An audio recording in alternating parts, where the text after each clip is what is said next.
Aksi nyata modul 1.4 penerapan budaya positif di lingkungan SMA Negeri 3 Toli-Toli bersama saya Aniswati SPD, calon guru penggerak Angkatan 5 Kabupaten Toli-Toli, Provinsi Sulawesi Tengah.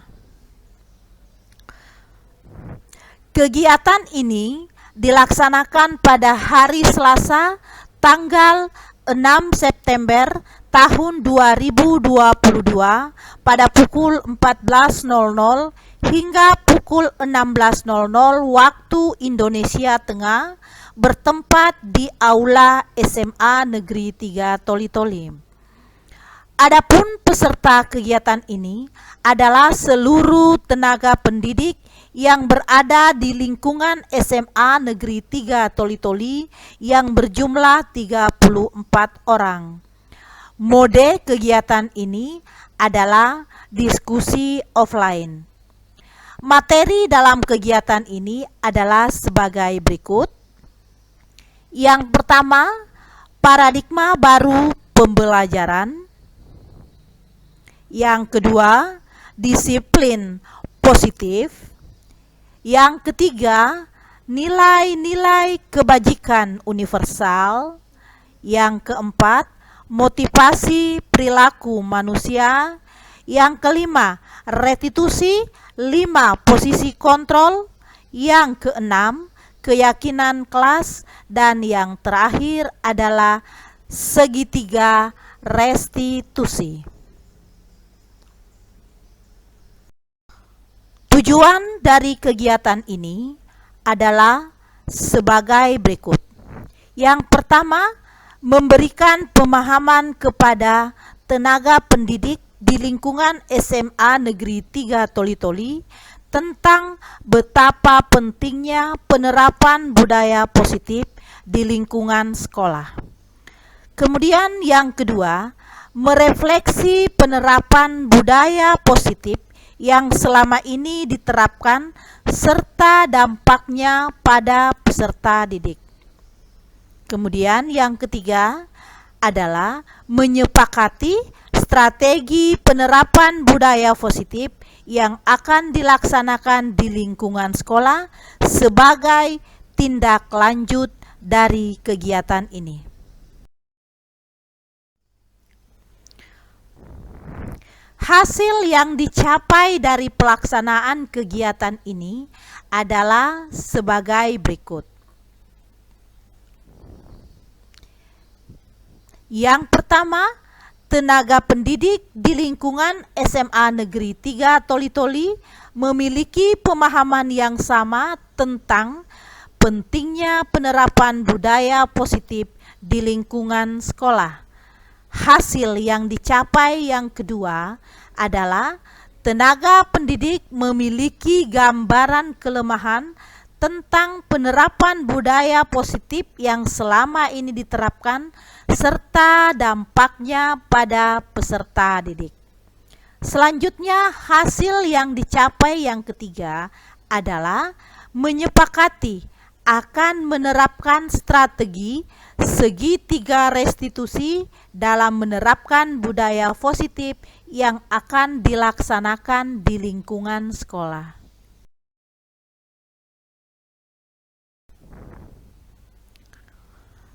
Berikut ini kita akan menyimak proses berlangsungnya diskusi tentang penerapan budaya positif di sekolah bersama Ibu Kepala Sekolah Dr. Anda Ratna A.R. Loi dan rekan-rekan guru hebat SMA Negeri 3 Toli-Toli. Assalamualaikum warahmatullahi wabarakatuh. Selamat sore, salam sejahtera, salam bahagia untuk kita semua. Baik Bapak Ibu guru sekalian, hari ini kita akan mencoba, atau sore ini kita akan mencoba menyimak materi tentang bagaimana menerapkan budaya positif di lingkungan sekolah. Harapan saya melalui materi ini kita punya pemahaman yang sama bahwa strategi apa yang harus kita terapkan untuk bisa menumbuhkan atau membiasakan budaya positif di lingkungan sekolah kita. Kenapa budaya positif ini sangat penting? Karena ini sangat mempengaruhi penumbuhan karakter positif pada anak-anak kita, dan kemudian jika karakter positif siswa kita bisa lebih baik, akan berimbas pada kualitas pendidikan di sekolah kita.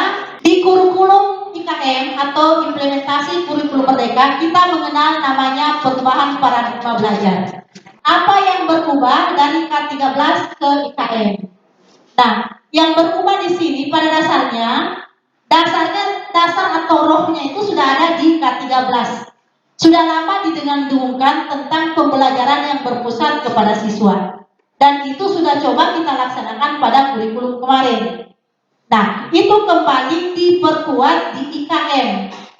Pembelajaran di sini tetap pembelajaran yang berpusat kepada siswa, maka diperkenalkanlah namanya pembelajaran terdiferensiasi. Pembelajaran terdiferensiasi berarti pembelajaran yang kita lakukan sesuai dengan kebutuhan peserta didik kita.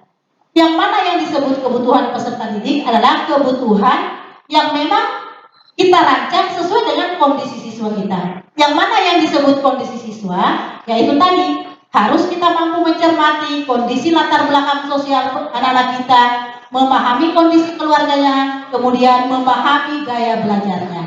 Kenapa? Kalau ini kita mampu rangkul satu kali dan mampu kita analisis dengan baik, pasti anak-anak kita merasa nyaman dalam proses pembelajaran. Pembelajaran perubahan paradigma yang kedua bisa kita lihat bersama Bapak Ibu, di mana guru dapat melakukan pendekatan sesuai dengan kondisi siswa, kebutuhan, sehingga guru memiliki kebebasan dalam memilih pendekatan pembelajaran.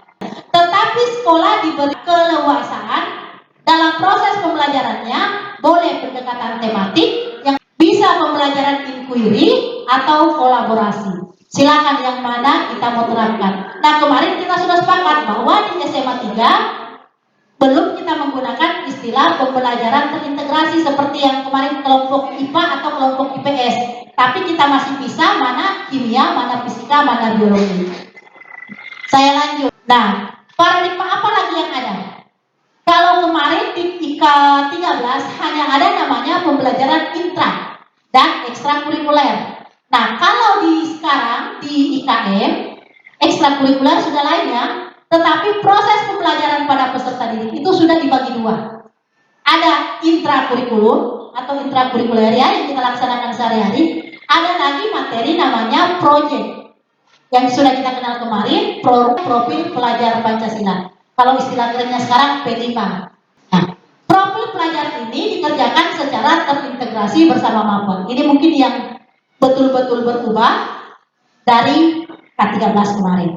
Apa kaitannya antara paradigma tadi dengan budaya positif? Kira-kira apa kaitannya Bapak Ibu? Apa kata kaitan tadi antara paradigma baru dengan budaya positif? Apa tadi Pak?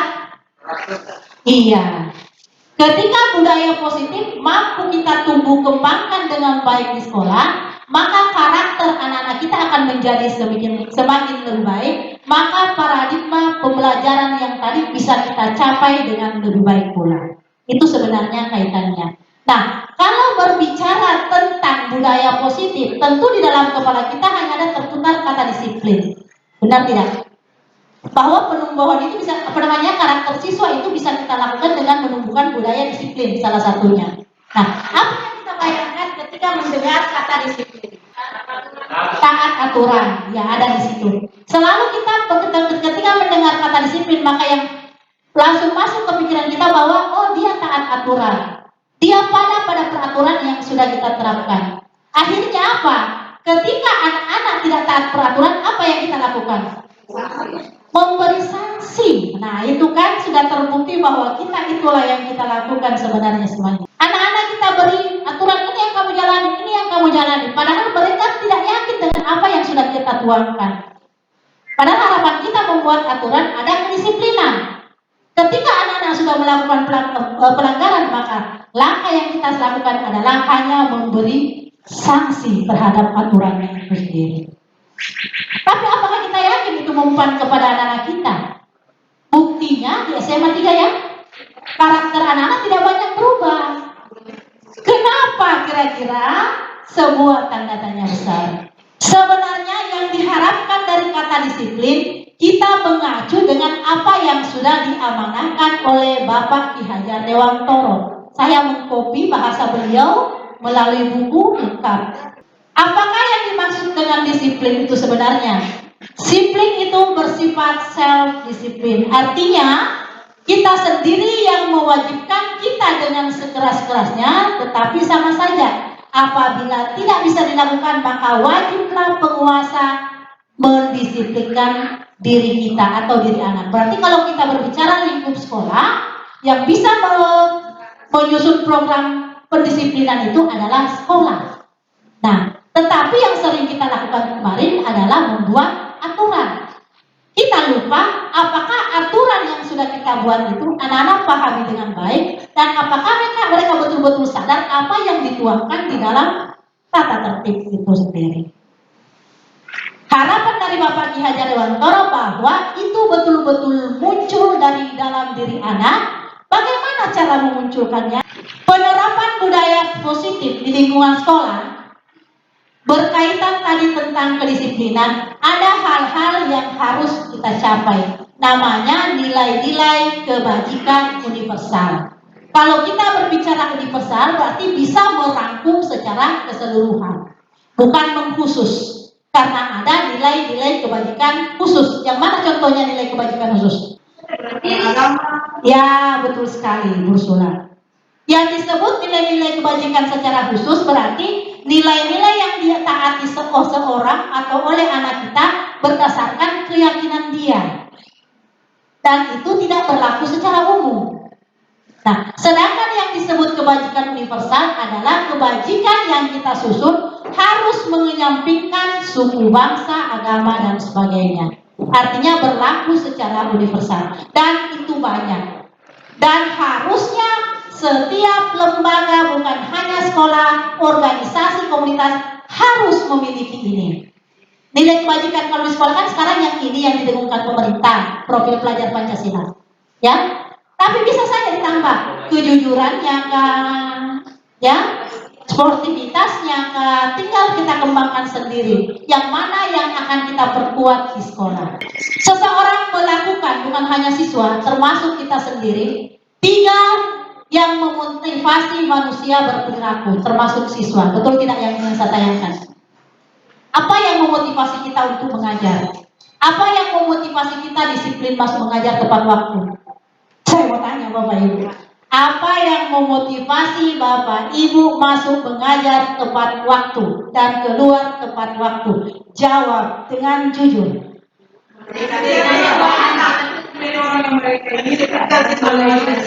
Iya.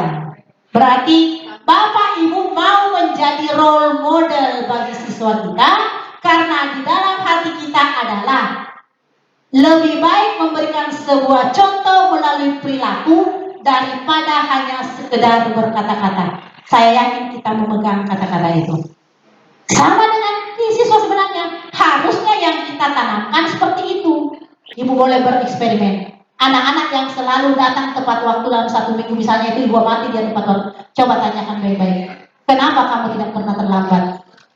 Kenapa? Apa yang memotivasi kamu selalu datang tepat waktu? Dengarkan jawaban siswa. Pasti ibu tercengang sendiri dengan jawaban mereka yang bervariasi. Pasti dia menjawab, iya Bu, karena saya takut dikuncikan pagar. Ya kan? Berarti ketika dia menjawab seperti itu, apa yang terjadi? Berarti dia berlaku di sini menghindari ketidaknyamanan atau hukuman dari aturan yang kita buat. Kenapa kau selalu tepat waktu datang sekolah? Iya, kalau saya tidak datang tepat waktu, mamaku marah, uang jajan tidak dikasih. Berarti dia ada masuk pada posisi kedua. Dia mau disiplin, tapi mengharapkan reward.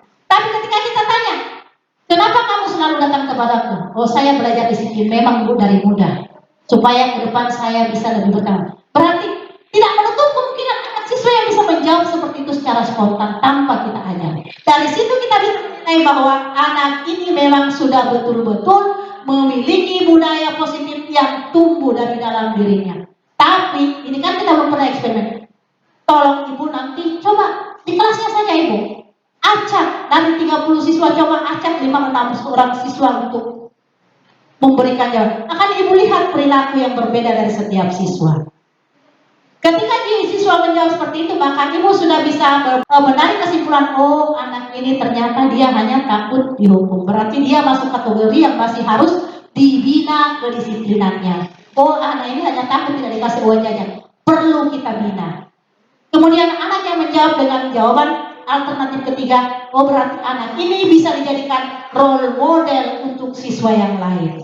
Dari ketiga poin tadi, kita harus sepakat bahwa budaya positif di lingkungan sekolah kita, khususnya SMA Negeri 3, alangkah indahnya jika 85% siswa kita mampu menjawab dengan poin yang ketiga. Saya yakin kalau siswa kita dominan menjawab dengan jawaban yang ketiga tadi, aman sekolah. Itu tentang disiplin. Sekarang saya masuk ke tentang kita guru. Kira-kira menurut Bapak Ibu, cara apa yang harus kita lakukan untuk bisa menanamkan disiplin positif kepada anak-anak kita? Kemudian kira-kira strategi apa yang bisa kita terapkan ke anak-anak kita? Ada bisa yang membantu saya menjawab? Dua orang barangkali boleh ini, silakan. Barangkali yang menurut saya bagaimana cara kita melakukan itu sama anak itu kan adalah berpulang sama diri kita sendiri. Kita memberikan contoh sama hari kita supaya mereka dapat dari kita. Jadi kita dulu yang bagus. Berarti menurut Ibu Leni, hal terpenting kita harus jadi role model. Lakukan dulu sebelum menyuruh anak-anak kita disiplin. Berarti strateginya seperti itu ya. Sudah masuk strategi juga ya. Strategi dengan caranya ya. Masih ada lagi barangkali? Saya minta satu pendapat lagi dari Bapak Ibu. Kalau Ibu Leni tadi menekankan kepada bahwa kita harus jadi role model. Sebagai guru kita harus sebagai role model. Silakan Bu. Baik, terima kasih. Kalau menurut saya, mungkin salah satu yang bisa kita lakukan yaitu membuat kesepakatan lebih awal dengan peserta didik. Kira-kira kita aturan apa yang akan kita lakukan untuk kita bisa patuhi secara bersama untuk mencapai tujuan yang akan kita capai. Misalnya toh kita ingin disiplin waktu. Jadi kita sepakat, oh jam 7.30 kita sudah harus ada di dalam lingkungan sekolah. Karena jam 8, misalnya setengah jam sebelum waktu dimulai, kita aba-aba memang 30 menit sebelum waktu dimulai, pembelajaran sudah harus ada di sekolah. Jadi kalau misalnya kita selama ini di SMA 3 menetapkan jam 7.30, berarti jam 7.00 anak-anak kita sudah harus ada di lingkungan sekolah. Itu yang harus kita awali terlebih dahulu, yaitu membuat kesepakatan awal atau perjanjian antara pihak sekolah dengan peserta didik. Terima kasih Bu. Iya. Terima kasih jawabannya Bu. Berarti dari dua jawaban tadi sudah muncul sebenarnya intinya. Ada dua. Dan memang harusnya seperti itu. Pertama, role model, kita sebagai panutan, karena kita adalah contoh buat mereka. Dan yang kedua, kesepakatan kelas. Simpan dulu kata kesepakatan. Ya, apa makna kata kesepakatan tadi? Ketika melakukan penerapan positif di sekolah, hanya ada dua pilihan. Anak yang patuh, ya, pernahkah kita beri penghargaan? Ketika anak tidak patuh, apa yang kita lakukan? Hukuman atau sanksi? Mana yang paling sering kita lakukan? Oke. Pernahkah kita sadari ini? Tanpa kita sadari, pemberian reward itu justru sebuah hukuman bagi anak-anak. Kita lebih mengkhusus kepada sekolah karena ini disiplin di sekolah. Pak Ibu Nur, barangkali kita beri kesempatan. Barangkali kita tidak langsung kita menganak-anakan yang lain. Iya. Pilih-pilih kasih. Ya, pasal apa? Ibu Dorti mengatakan melihat dari sisi anak yang tidak mendapat reward, membuat anak lain merasa memiliki kekurangan. Oh, ternyata saya tidak sama dengan dia. Saya berarti saya ada sesuatu yang kurang sama saya. Akhirnya menumbuhkan pikiran negatif kepada anak-anak. Betul sekali. Jawaban dari Mas Aki, anak yang sering diberi reward akan menimbulkan rasa ego yang tinggi kepadanya, menyebabkan dia sudah merasa, oh ternyata saya selama ini memiliki kelebihan dibanding yang lain. Timbullah sifat aku dan egoisme yang akan mempengaruhi karakter positifnya. Betul sekali. Masih ada jawaban yang lain? Sudah, Mas. Iya. Ternyata reward menjadi sebuah hukuman yang tidak muncul pada saat itu ketika kita memberi reward, tapi akan memberi pengaruh karakter mereka dalam jangka panjang. Dan apresiasi penting. Ya, itu kan namanya apresiasi. Good, kamu telah berhasil. Yang penting pengucapan ketika membuat itu tidak membuat anak lain merasa tersudut. Ya, jangan terlalu membanggakan seorang siswa pintar di dalam kelas, apalagi membandingkan dengan anak lain di dalam kelas. Itu maksudnya, Bu. Saya lanjut. Ya. Berkaitan dengan disiplin, ini yang baru untuk kita. Berkaitan dengan kata disiplin, yang sering kita lakukan adalah hukuman dan konsekuensi. Apa bedanya hukuman? Hukuman adalah membuat anak-anak merasa betul-betul bersalah. Betul tidak? Itu tanpa sadar kita ucapin. Konsekuensi adalah sesuatu yang kita beri penguatan kepada siswa. Ya, itu resikomu. Ya kan? Siapa suruh kau lakukan itu? Itu namanya konsekuensi. Ternyata itu tidak dibenarkan. Apa yang dibenarkan Bapak Ibu? Ini yang dibenarkan, terutama BK ini yang selalu menghadapi siswa ini. Apa yang dibenarkan dalam penerapan budaya positif di lingkungan keluarga, masyarakat, dan di sekolah adalah namanya restitusi. Apa itu restitusi? Proses menciptakan kondisi bagi murid atau siswa untuk memperbaiki kesalahan sehingga mereka bisa kembali pada kelompok mereka dengan karakter yang lebih kuat yang sering dilakukan. Kedua, merupakan proses kolaboratif yang mengajarkan murid untuk mencari solusi untuk mereka, masalah mereka, membantu murid berpikir tentang orang seperti apa yang mereka inginkan dan bagaimana harus memperlakukan orang lain. Kemudian, restitusi membantu murid menjadi lebih memiliki tujuan, disiplin positif, dan memulihkan dirinya setelah membuat kesalahan. Sebenarnya itu yang harus kita lakukan di sekolah. Jadi bukan hukuman, bukan konsekuensi. Tugas kita adalah merestitusi. Restitusi. Ingat baik-baik ini Bapak Ibu, kata kunci dari restitusi. Restitusi bukan untuk menebus kesalahan, namun untuk belajar dari kesalahan. Kata-katanya lumayan tinggi ya Bapak Ibu. Restitusi bukan untuk menebus kesalahan, namun untuk belajar dari kesalahan. Restitusi bertujuan memperbaiki hubungan. Restitusi adalah tawaran, bukan paksaan. Restitusi menuntut untuk melihat ke dalam dirinya. Restitusi fokus pada solusi. Ini kata-kata ini Bapak Ibu saya kutip dari modul kementerian. Setelah membaca ini saya coba resapi, betul sekali. Ya. Ingat, restitusi bukan untuk menebus kesalahan, namun untuk belajar dari kesalahan. Restitusi bertujuan memperbaiki hubungan. Restitusi adalah tawaran, bukan paksaan.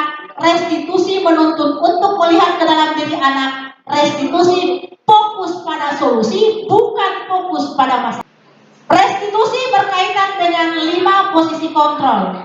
Guru perlu meninjau kembali penerapan disiplin di dalam ruang-ruang kelas mereka selama ini. Jadi ingat Bapak Ibu, apa yang kita perbuat dalam kelas berimbas kepada sekolah.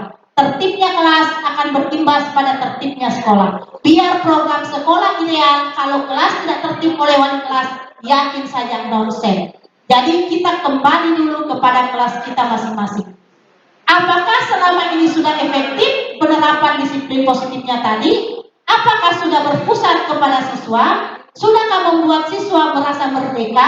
Dan mampukah memandirikan siswa kita selama ini, murid kita? Kalau belum, kenapa? Dan kira-kira bagaimana cara menumbuhkannya?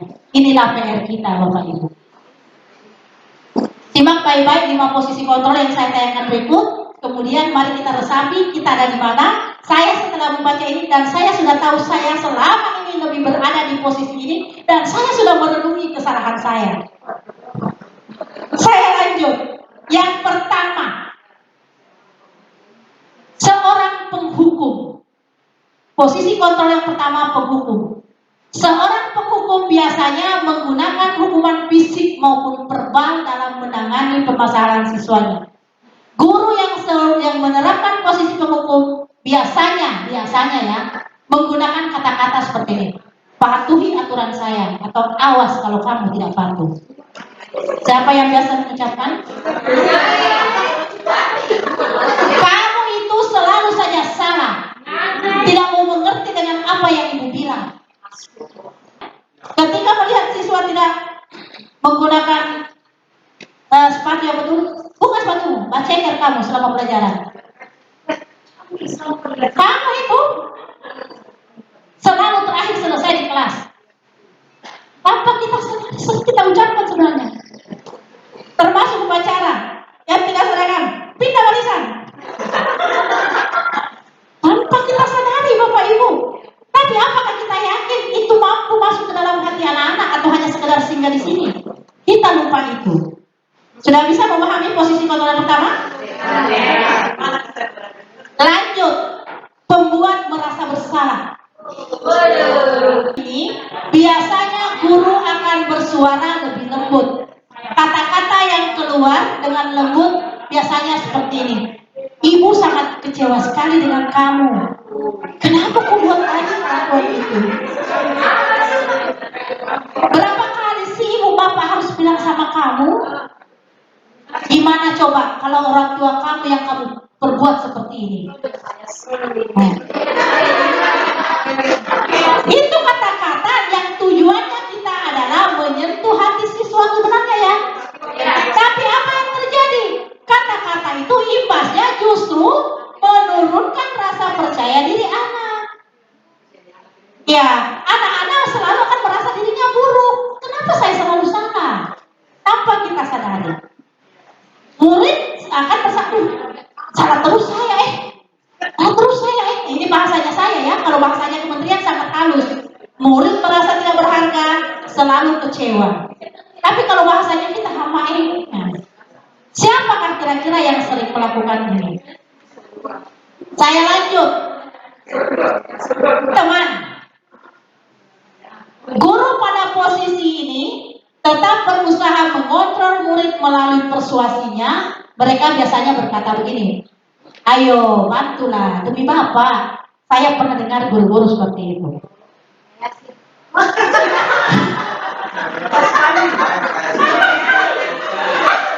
Ayo, ingat tidak bantuan Bapak selama ini sama kau?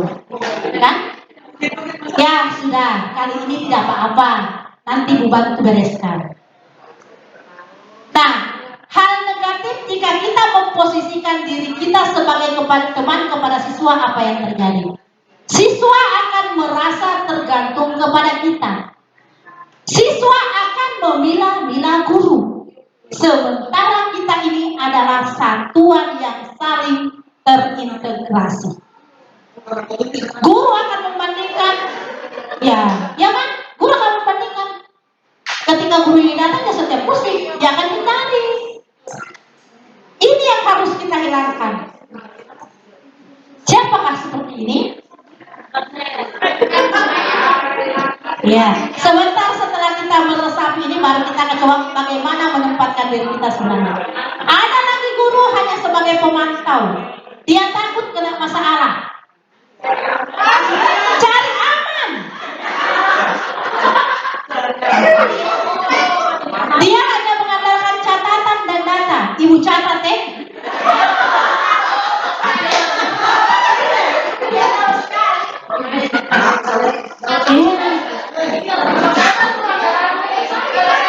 Apa dampaknya kalau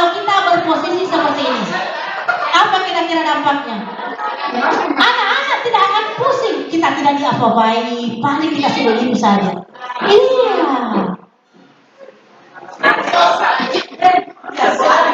Ya, sekarang posisi kontrol yang terakhir. Manajer. Manajer adalah posisi di mana guru berbuat sesuatu bersama dengan murid, mempersilahkan murid mempertanggungjawabkan perilakunya, mendukung murid agar dapat menemukan solusi atas permasalahannya. Nah, sebenarnya sudah kita menebak posisi kontrol yang mana yang seharusnya kita ambil selama ini. Seorang manajer biasanya akan berkata begini, apa yang kita yakini?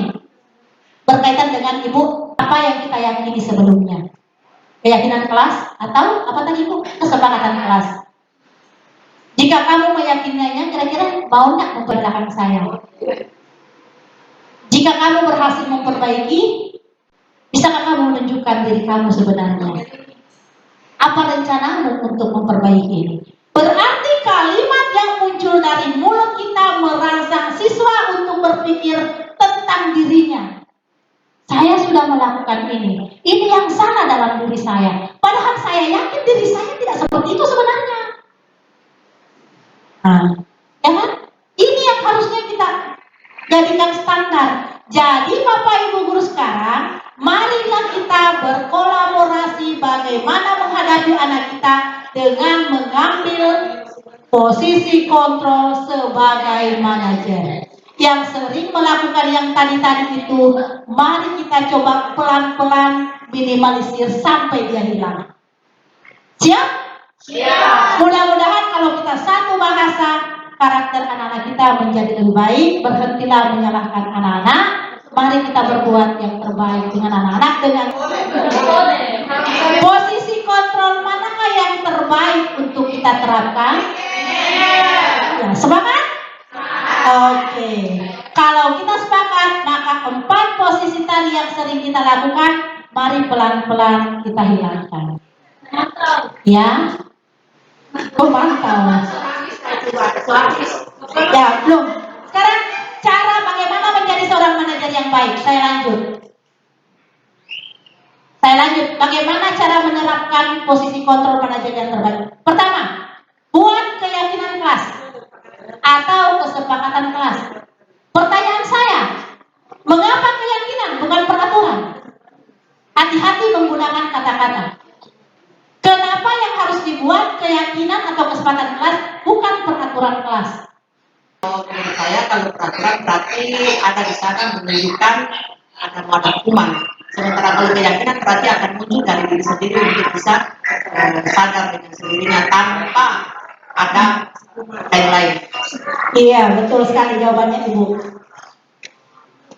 Nah, sekarang, mengapa keyakinan kelas penting untuk terbentuknya budaya positif? Siapa yang bisa menjawab? Mengapa sebuah keyakinan kelas atau kesepakatan kelas yang sudah kita buat mampu membentuk sebuah budaya positif di lingkungan sekolah? Ada yang bisa jawab sebelum kita masuk bagaimana caranya menjadi manajer yang baik? S1 dan 3. Ya, Ibu kesiswaan, silakan. Anak-anak ini kan sudah mampu membedakan mana yang baik dan mana yang buruk. Ketika kita memberikan keyakinan bahwa hadir pukul 07.30 dan mereka menerjemah bahwa ini adalah tindakan positif yang dapat diaplikasikan ke anak-anak, maka secara otomatis dengan pikirannya dia bahwa mengatakan inilah yang betul dan inilah yang harus diyakini, seperti itu. Terima kasih banyak. Ya. Berarti memang dengan keyakinan kelas yang muncul dari anak-anak yang kita sepakati akan mampu diresapi dengan baik anak dan mereka sadar bahwa memang harus seperti itu. Kira-kira bagaimana mewujudkan sebuah keyakinan kelas yang efektif? Bagaimana cara mewujudkannya, bukan hanya sekedar teori. Ini yang paling penting. Jangan kita tahu tapi tidak tahu cara menerapkan. Ya, perlu dukungan. Bagaimana caranya mendapatkan dukungan, Bu Irma? Kalau saya begini Pak Des. Ya. Ya, mudah-mudahan bisa jadi contoh kelas yang lain. Kalau di kelas 11 IPA 2, saya kasih tahu begini. Nah, Kalau seumpama kita buat kesepakatan, seumpama hari Senin jam 7 pintu gerbang sudah ditutup. Kalau bisa datang sebelum jam 7. Tapi memang saya buktikan di Bonis. Saya baru-baru jam 6 lewat 46 saya sudah ada di sini. Saya langsung ke kelasnya. Karena kita jaga kesepakatan. Datang sebelum jam 7. Walaupun masih ada satu orang yang terlambat, yaitu Muhammad Nasir Ilham. Ya, tapi kalau selama ini Bonisa sudah bikin kesepakatan, alhamdulillah sudah berkurang yang terlambat. Kemudian hampir sudah tidak ada yang tidak lengkap di barisannya itu atributnya. Karena memang saya bilang, ibu maunya ibu harus datang sebelum jam 7. Dan ibu tidak mau lagi lebih dulu wali kelas datang daripada siswanya. Saya bilang, iya ibu, saya kasih tahu dia bagaimana. Mantap. Iya. Berarti saya tangkap dari Ibu Sunarti tadi bahwa ketika sebuah keyakinan telah disusun, yang perlu kita jaga adalah komitmen menjalankan keyakinan itu dan berlaku buat semua. Mau wali kelas, mau siswa di kelas itu harus melaksanakan sama-sama. Jangan kita wali kelas berteriak, menyuruh anak-anak seperti itu, tapi kita tidak melakukannya secara berkomitmen. Maka anak-anak bisa menilai siapa kita sebenarnya. Itu yang paling penting, Ibu Sunarti. Good. Semoga bisa jadi contoh buat kelas yang lain. Ya, saya jawab. Mengapa keyakinan bukan peraturan?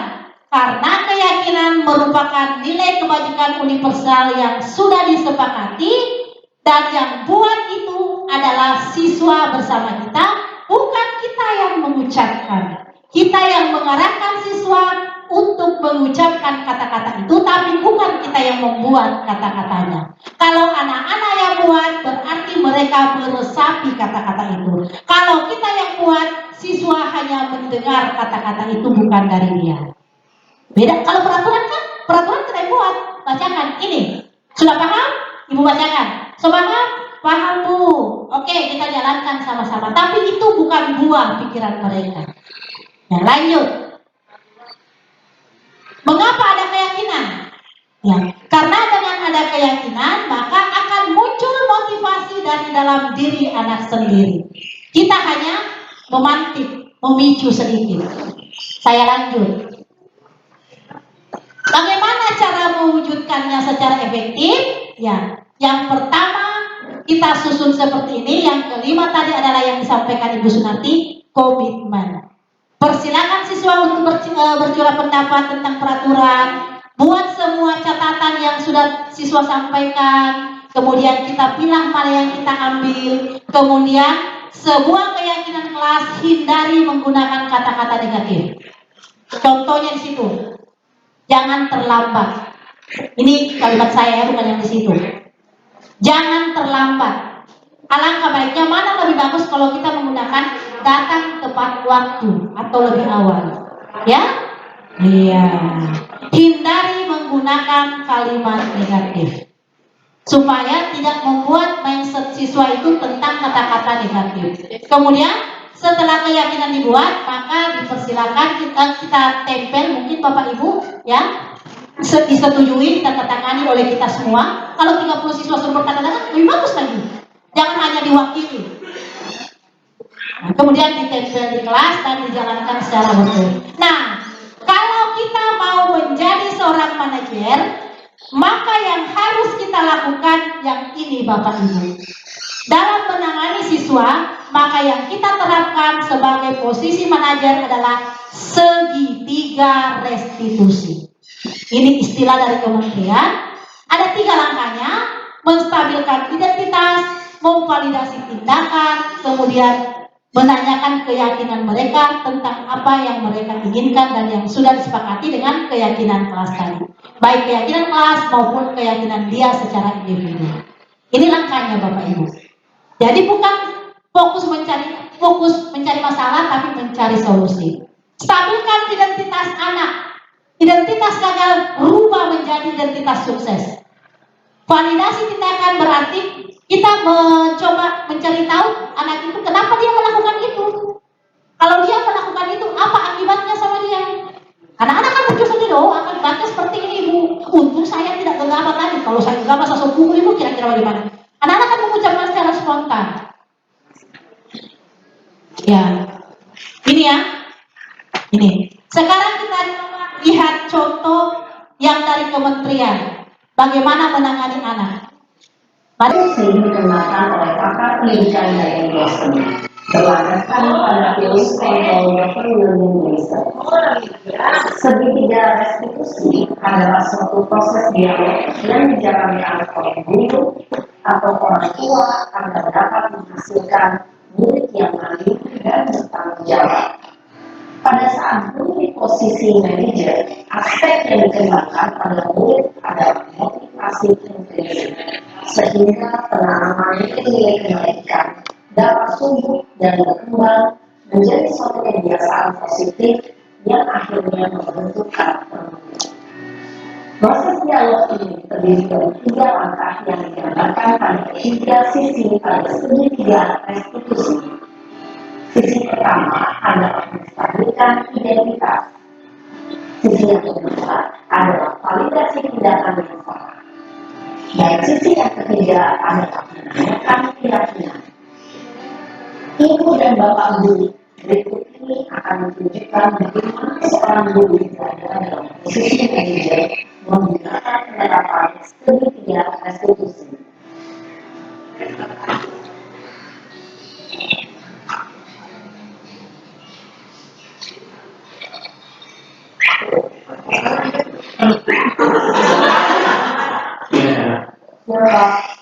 Sudah lama ya misalnya kenapa hari ini ada di sini? Kesel pak, kesel banget. Masa aku dikatain suami, kenapa? Ya aku marah lah. Aku udah dikatain mereka di depan kelas. Kesel banget. Oh begitu. Ya pasti kamu marah dan kesal. Bapak juga akan marah apabila ada yang menuduh bapak seperti itu. Kemudian pada saat itu kamu melakukan apa? Ya saya langsung ngatain mereka lah pak. Kesel banget. Saya bersama dia depan teman-teman lain. Oh begitu. Pasti kamu melakukan seperti itu karena suatu alasan tertentu kan? Iya lah, maksud saya diam saja pak. Ya saya bela diri lah. Maksud saya dituduh suka fitnah. Ya wajar lah. Mempertahankan harga diri itu sesuatu yang penting buat kamu. Untung kamu tidak lebih kegagalan, hanya meminta-minta. Iya pak. Untung saya masih bersabar dan hanya memecat saja. Udah dulu sekarang hal, saya pasti bela diri lah. Ya pasti ya. Tapi kamu memilih untuk tetap bertahan dan bersabar. Kamu memilih untuk tidak berbuat lebih parah lagi. Iya. Nah, sekarang coba kita lihat lagi. Tindakan kamu yang minta PK di kelas. Tindakan kamu itu kira-kira sesuai dengan keyakinan kelas atau prinsip kamu tidak? Enggak lah pak. Capek pak jadi pengarah. Jadi keyakinan atau prinsip mana yang kurang sesuai dengan keinginan kamu? Ya, saya sebenarnya sangat menghargai orang lain. Mungkin saat itu saya menjadi emosi, jadi tidak menerima sikap itu. Kamu meyakini tidak? Menghargai orang lain itu penting buat kamu. Yakin lah pak. Iya, setuju. Kita harus saling menghargai. Namun ada juga keyakinan yang kita sepakati yang perlu kita jalankan apabila kita tidak marah. Ya, saya bisa lebih aktif, mulai dengan diri sendiri. Saya bisa jadi lebih sabar, mengambil waktu juga untuk berpikir mau apa saya bisa. Kira-kira kamu bersedia memperbaiki masalah ini tidak? Sedia pak. Kalau kamu memperbaiki masalah ini, kamu akan menjadi orang seperti apa? Saya akan menjadi orang yang bertanggung jawab kali ya pak. Dan terbiasa proaktif. Iya, menurut kamu bagaimana rasanya menjadi orang seperti itu? Ya nyaman lah, bangga, bersahabat, dan alhamdulillah. Baiklah kalau begitu. Yuk kita pikirkan bagaimana memperbaiki masalah ini.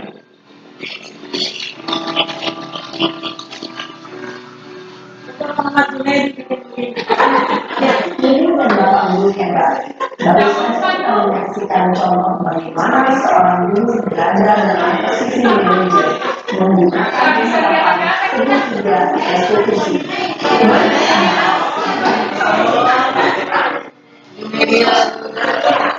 Pada sisi pertama, menstabilkan identitas berdasarkan pada prinsip bahwa membuat kesalahan adalah bagian dari proses pembelajaran. Sisi pertama dari segi ini berperan menggeser identitas milik dari identitas bangsa ke identitas sukses. Mulut yang sedang bertindak pasti tidak atas atau menunjukkan saat ini sedang mengalami identitas negara. Bila kita melihatnya, maka posisinya tidak akan berubah. Kita bisa mengajukan pernyataan ini. Satu, membuat kesalahan yang wajar. Dua, manusia tidak ada yang sempurna. Tiga, kita bisa memperbaiki kesalahan. Empat, saya tidak menanyakan kesalahannya. Saya ingin fokus bagaimana memperbaiki masalah ini. Lima, apakah saat ini kamu telah menjadi orang yang baik untuk diri sendiri? Pada sisi kedua, validasi tindakan yang salah berlandaskan pada prinsip bahwa setiap perilaku berupaya memenuhi suatu kebutuhan tertentu. Guru yang telah memahami ilmu kontrol akan bergeser dari pemikiran stimulus respon menjadi aktif dan mencoba untuk mengenali respon dari perilaku itu, mengenali dan memahami kebutuhan ini dapat memperbaiki kebutuhan pernyataan atau pertanyaan bisa disampaikan dengan nada suara tidak menghakimi atau menunjukkan, sehingga dapat mengembalikan diri pada posisi positif. Satu, kami bisa saja bertindak lebih beragam dari ini. Dua, kamu bukan melakukannya tanpa suatu alasan tertentu. Tiga, kami melakukannya karena mempertahankan sesuatu yang penting bagi kita.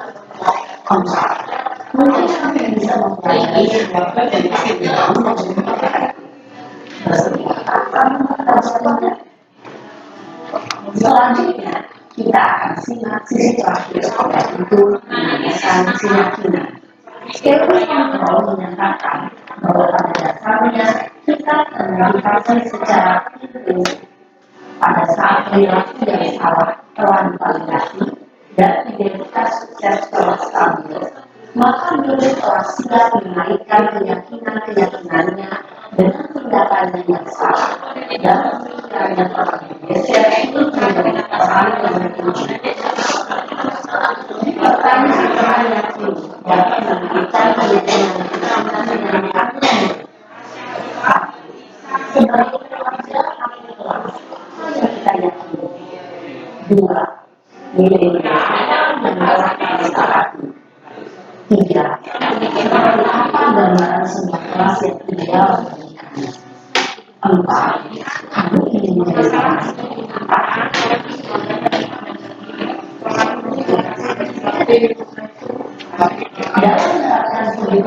presisi perlu memperhatikan beberapa hal, yaitu satu, perilaku yang salah perlu dikaitkan dengan nilai-nilai atau keyakinan yang telah disepakati atau disetujui. Dua, kesediaan orang melakukan kesalahan untuk memperbaiki masalah. Tiga, pemecahan masalah sebisa mungkin relevan atau memiliki hubungan dengan masalah yang ada. Empat, usaha perlu adanya suatu usaha perbaikan dari pihak yang membuat kesalahan. Lima, waktu perlu didedikasikan waktu dari pihak yang membuat kesalahan. Tanyakan kapan akan mulai dilakukan usaha untuk memperbaiki masalah.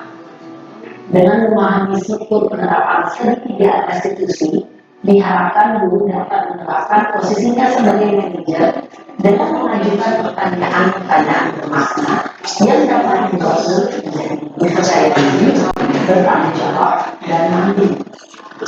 Nah, ibu bapak guru perlu tidaknya mengikuti ketiga tahapan dalam segitiga restitusi bergantung pada ringan beratnya suatu permasalahan.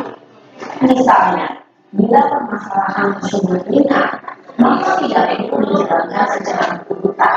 Bahkan bisa juga menanyakan dalam menjalankan diharapkan dari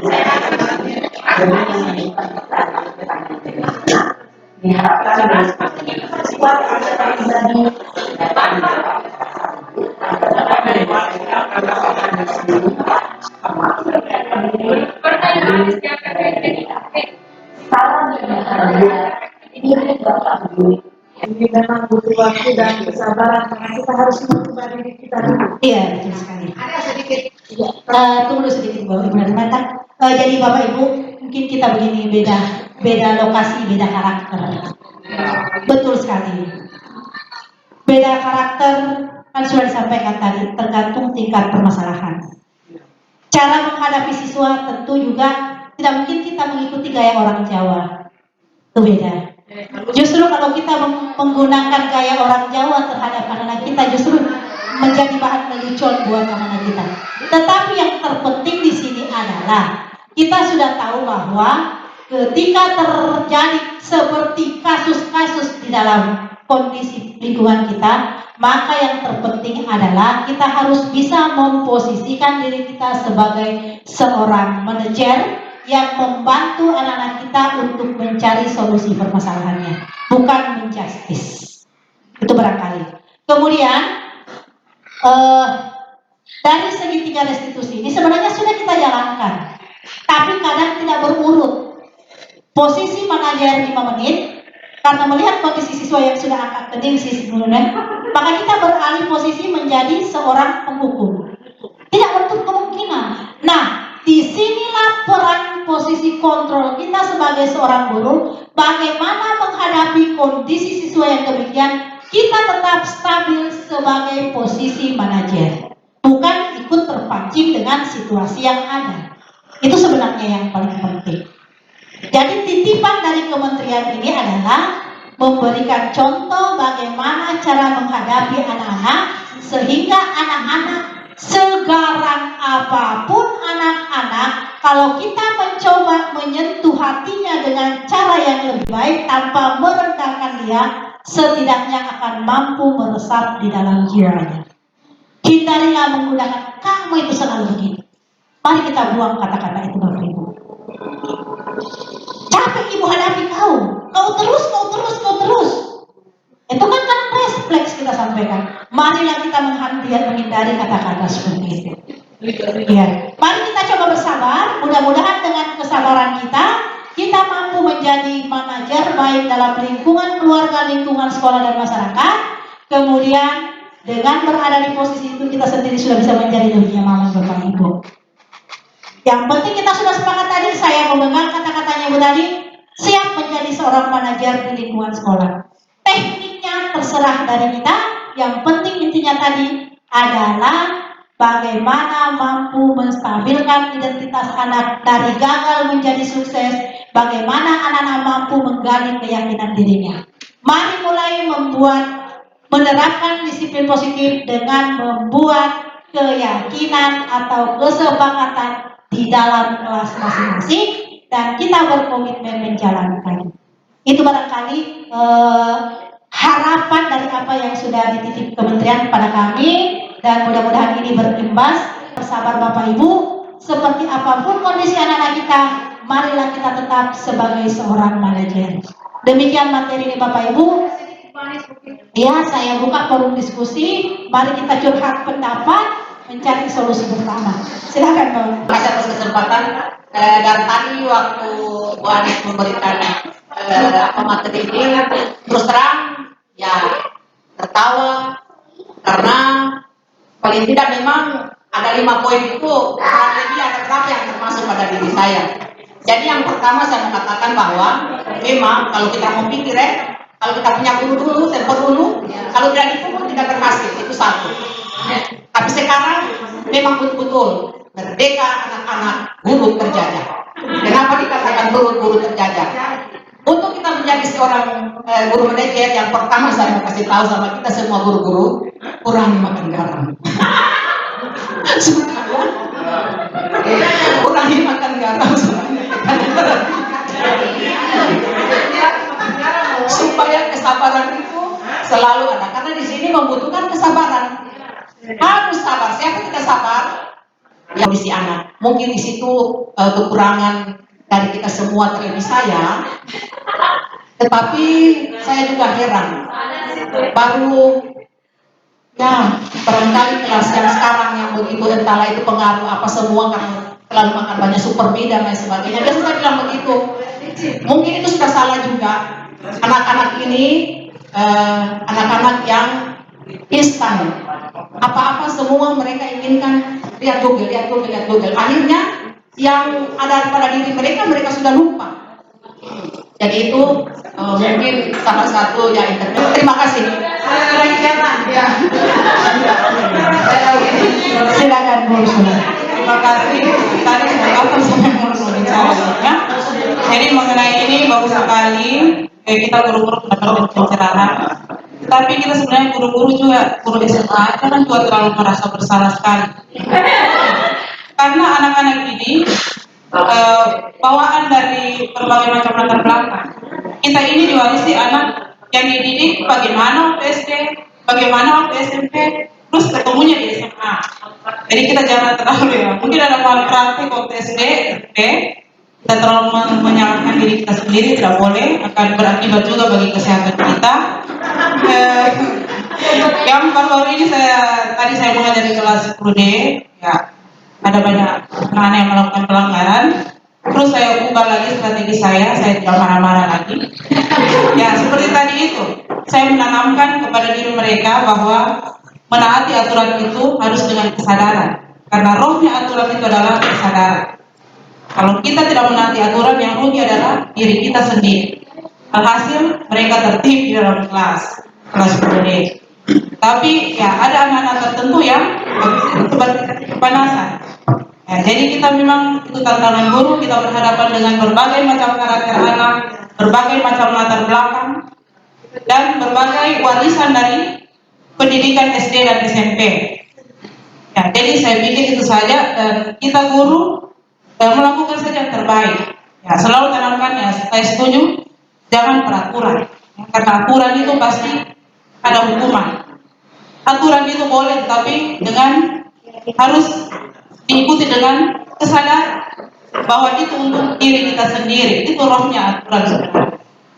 Ya, kemudian aturan itu jangan terlalu kaku, kita jalankan. Kemudian kita bertanya dulu juga kepada diri sendiri, apakah selama ini kita bertanya kepada anak-anak apa maunya mereka?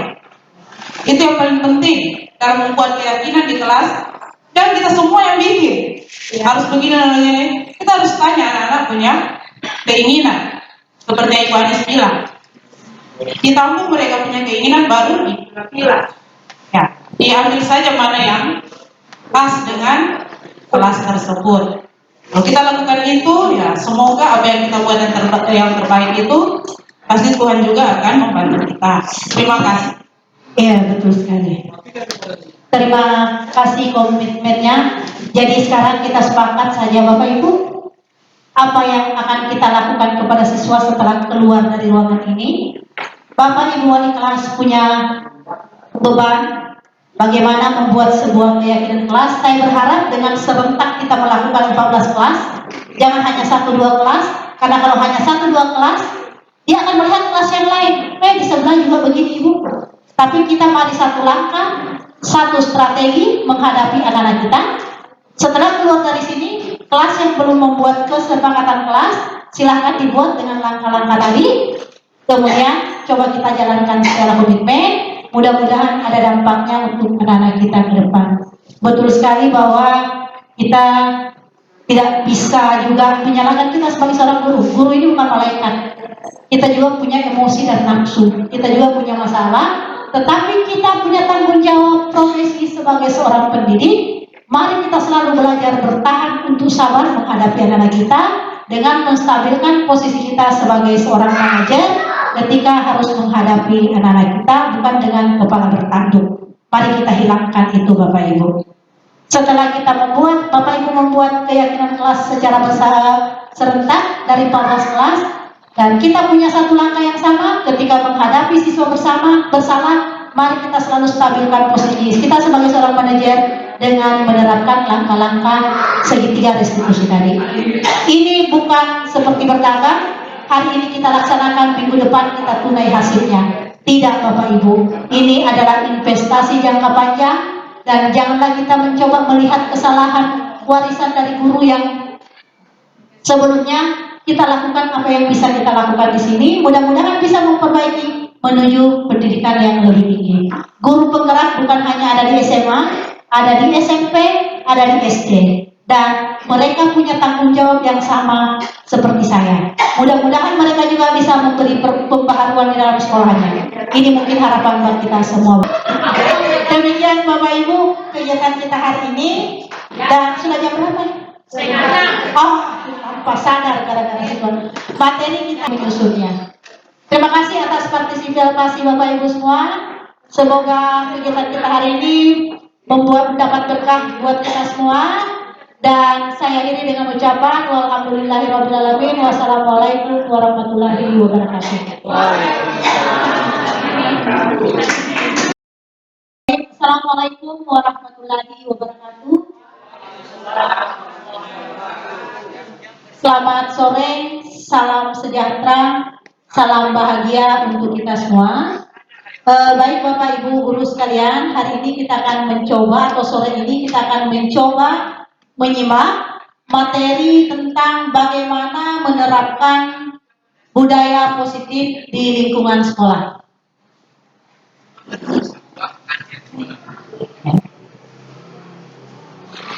Harapan saya melalui materi ini kita punya pemahaman yang sama bahwa strategi apa yang harus kita terapkan untuk bisa menumbuhkan atau membiasakan budaya positif di lingkungan sekolah kita. Kenapa budaya positif ini sangat penting? Karena ini sangat mempengaruhi penumbuhan karakter positif pada anak-anak kita. Dan kemudian jika karakter positif siswa kita bisa lebih baik, akan berimbas pada kualitas pendidikan di sekolah kita, dan tentunya akan mempengaruhi mutu sekolah kita. Nah, di kurikulum IKM atau implementasi kurikulum merdeka, kita mengenal namanya perubahan paradigma belajar. Ini juga nanti yang akan saya ikuti besok Bapak Ibu yang di kabupaten. Apa yang berubah? Apa yang berubah? Kacau itu.